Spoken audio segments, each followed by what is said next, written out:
Hello beer tubers and welcome to yet another beer review with me here, the Master of Puppets, again joined by Jacob the Malts. Today looking at one of the newer releases from Jester King, and as far as I know, I don't think I haven't seen anyone review this on YouTube yet, so that's kind of cool. Even though we're all the way over in Denmark, we get some of the Jester King limited releases.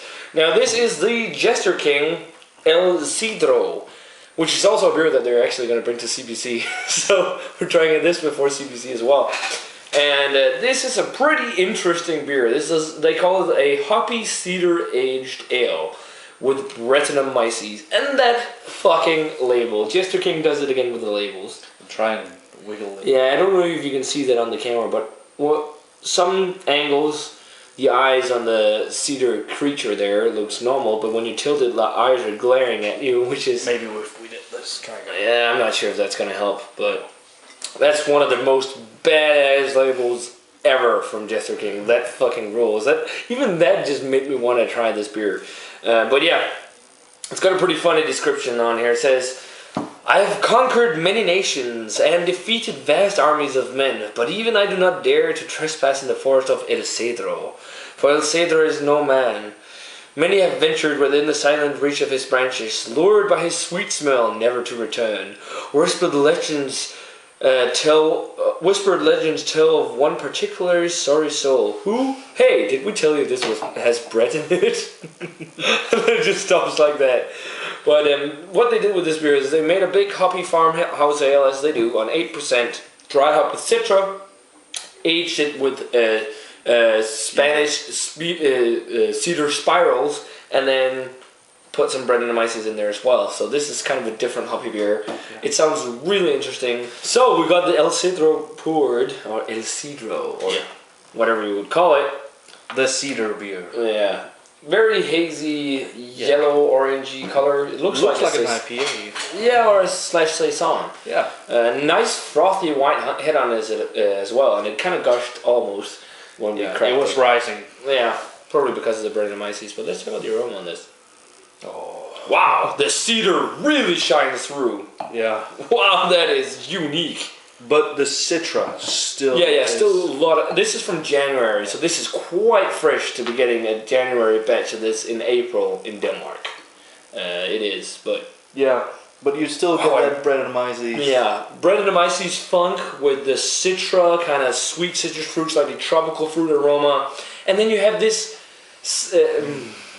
if you've never smelled cedar in a beer, try something like Palo Santo Marron from Dogfish Head. Wow, the cedar really dominates, and I'm getting a lot of pineapple and slight tropical fruit, which is probably a mixture of the Brett and the hops. Yeah, the Citra. I just really... The cedar smells like... It smells woody and slightly herbal almost, and it smells quite... And it smells a lot like resin. Yeah. As a hoppix. Yeah. Couldn't the... this is one of the most cedar-dominated aromas I've had in a beer. Couldn't the herbal notes come from the Farmhouse Ale, maybe? Yeah, as well. That might be from there as well, but... Also some peachy notes. Mm. This smells really nice. I really want to give this a taste. It smells like a really hopped up IPA. Kind of thing, but it's quite different with the Brett and all, but yeah, let's give it a taste. Cheers.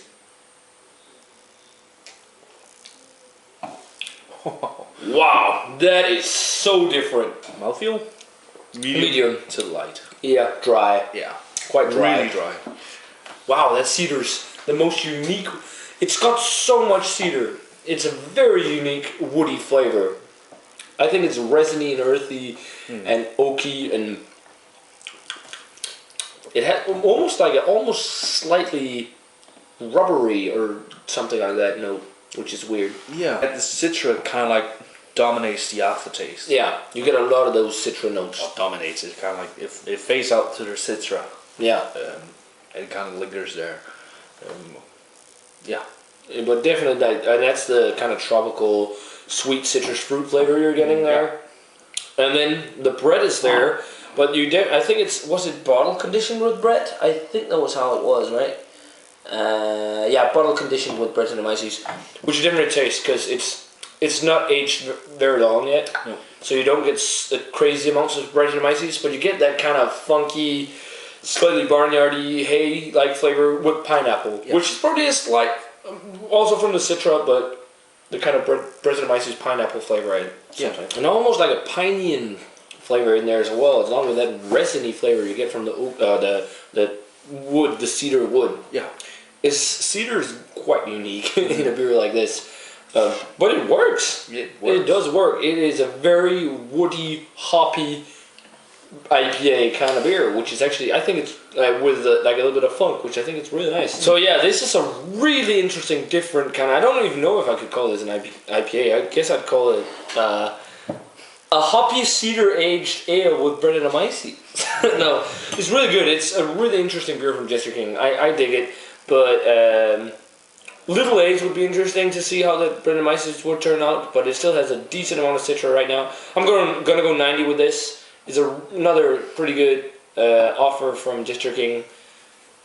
I really dig what they're doing because they're experimenting a lot over there in Texas. So, good stuff. Yeah, rating-wise, I think I'm going to go a little lower and go 87. But definitely, this is where to go. This is one of those unique, kind of different beers. So, guys, I'd love to hear some feedback on what you guys think of the Jester King El Cedro, if that's how you say it, or El Cedro.